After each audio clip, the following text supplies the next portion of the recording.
right, welcome to lesson 3 for chapter 16. This lesson is going to be on smog. So we've talked about smog a little bit in the previous lessons, but this is going to be all about it. So learning objective, you should be able to explain the source of smog and where it is most commonly seen.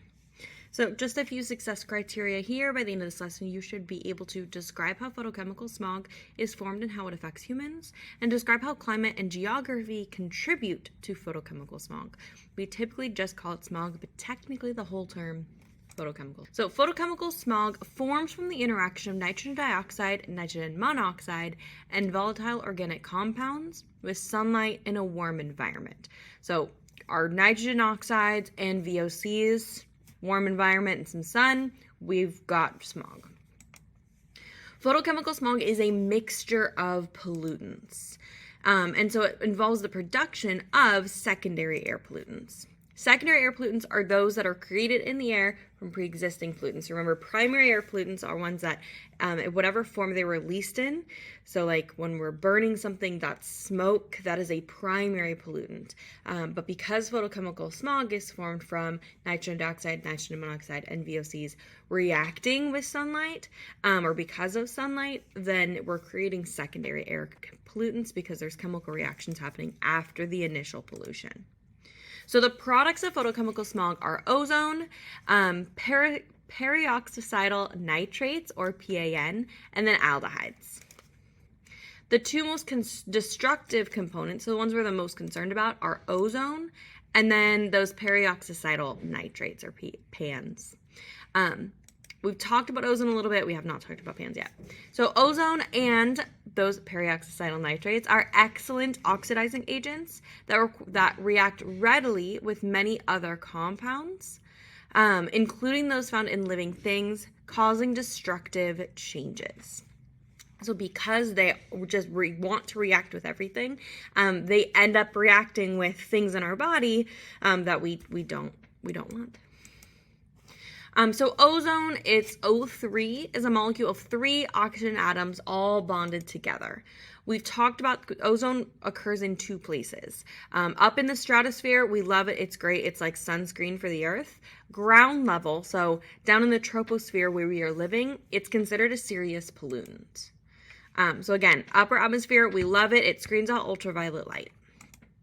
Ultraviolet light can be damaging to tissue and can cause genetic mutations, like skin cancer.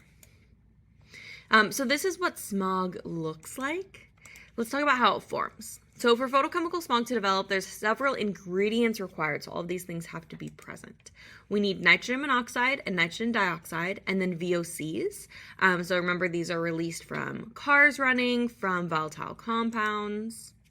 And then sunlight and warm temperatures are important to support the chemical reactions involved. If you have not already taken chemistry, or maybe you don't remember, some chemical reactions require an input of energy. In this case, that input of energy is coming from that sunlight and warm temperatures, because that's energy.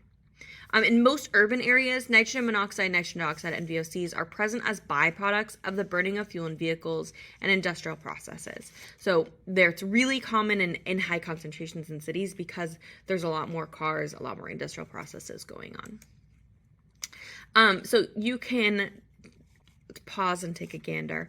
But what we are looking at here is we have our sources. So combustion, sun, vehicle emissions, and then primary vehicle use. We have our ingredients that we need. So nitrogen monoxide is coming from combustion, sunlight comes from the sun, nitrogen dioxide from vehicle emissions, VOCs or hydrocarbons come from vehicle use as well. And then these are the reactions taking place in each one of those steps. So smog is nitrogen dioxide, ozone, aldehydes, and then those PANs.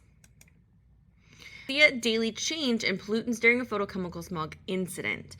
So we're going to have a spike in the morning. Typically, people are getting up and going to work, and it's getting warm. So those two things together kind of increase smog formation. But that doesn't just mean in every place it's going to be the same. Climate and geography also have an impact. So cities that are warmer, because again, that warmth is what's kind of catalyzing that chemical reaction, and with a lot of sunlight, are more prone to develop photochemical smog. So cloudy and rainy, less smog. Warm temperatures and sunlight encourage those chemical reactions, and smog's more likely to be a problem in the summer with higher temperatures and longer days. Cities that are adjacent to mountains or in valleys tend to have trouble because the pollutants are basically trapped. And what that means is this. So, this is a normal situation. So we have the pollutants, the air, and we're having smog kind of formed here. And then over time, it kind of pushes over here. And so we get the smog kind of dispersing. In a thermal inversion, we have cool, dense air that's pushing down, and then the fog or the smog is kind of stuck here, and it all accumulates. And then here we have the cool, dense air flowing from the ocean, and again, it's trapping all of those pollutants. So thermal inversions occur when warm air becomes sandwiched between two layers of cold air and acts like a lid on a valley. So that's what's happening here. So we have this lid that's kind of trapping everything below in the city. Warm air cannot rise, and that causes smog accumulation.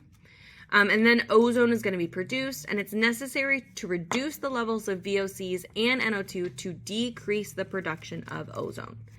So again, looking at our regulation levels, between 1990 and 2018, the levels of VOCs fell by 42% and levels of NO2 fell by 57%. But ozone only fell by 20%. So there are still many regions that do not meet the EPA standards for ozone. That is the end of this lesson. If you have any questions, please let me know, and I will see you in the next one.